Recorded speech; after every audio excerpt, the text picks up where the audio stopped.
If you click this video, then you've probably been struggling to decide whether or not you should be single. When your heart wants one thing and your brain wants another, you might be wondering how to know which one to listen to and how to look inside yourself to figure out what it is you really want.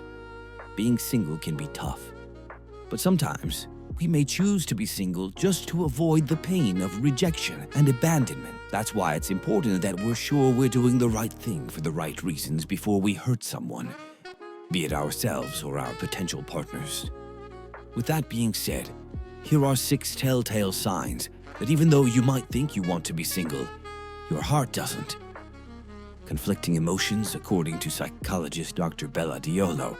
If you have conflicting emotions about anything, then it's probably because you're afraid to be honest with yourself about what it is you really want, and you're trying to rationalize your way out of it. In this situation, you may find yourself torn between the desire to be single and the desire for emotional attachment. In your heart, you may be craving love and affection, but your mind keeps coming up with reasons why you're better off alone for now.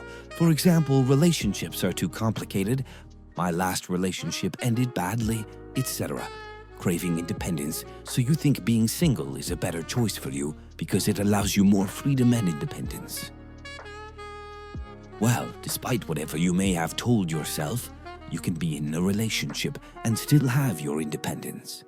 In fact, psychologists even consider it a hallmark of a healthy and loving relationship. According to psychologist Dr. Roxy Zarabi, a heightened need for independence may manifest as a tendency to fixate on potential partner's flaws or claim that something is missing. But this is actually just a maladaptive coping mechanism meant to keep people at an emotional distance. Emotional exhaustion.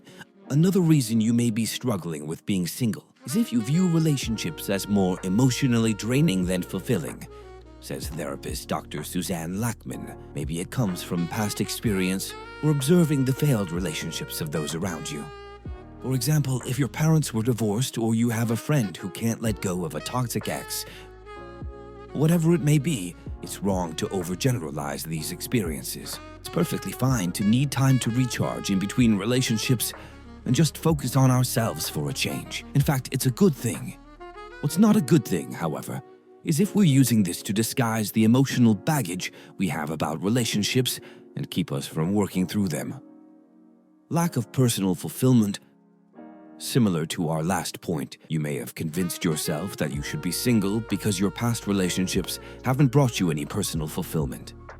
But the truth is, this may have more to do with you than your relationships. Because, according to relationship coach Brad Brown Morning, you can be in a loving, flourishing romantic relationship and still be discontented. You may mistakenly believe that personal growth is something you can only attain on your own. But having someone who loves and supports you can make a world of difference because they can inspire you to be a better version of yourself. Desire for exploration. Last but certainly not least, you may want to be single because you want to focus more on having new experiences, meeting new people, and broadening your horizons. You may be wondering if being in a relationship is going to hinder your ability to explore more and fully embrace any new opportunities. That's a fair point, and you're not wrong for thinking that. But while it's good to be honest about what we want and considerate with potential partners about how much we can realistically commit to our relationships, know that these two aren't mutually exclusive. According to therapist Dr. Lackman, sometimes we may convince ourselves that we need a drastic change in our lives when we're feeling lost or unbalanced.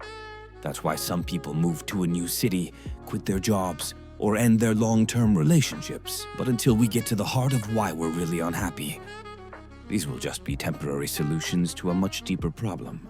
Do you feel like you're out of touch with yourself or losing your sense of identity? Do you lack direction and purpose in your life? Remember, it is essential to communicate openly and honestly with both yourself and your potential partners about your feelings and desires. So what are your thoughts on this video? What are some ways you might be struggling with whether or not you should be single? And what do you think may be the reasons behind it? Let us know in the comments down below. Boosty, and if you like this video and want to learn more about similar topics, we also have a video on 5 ways trauma is keeping you single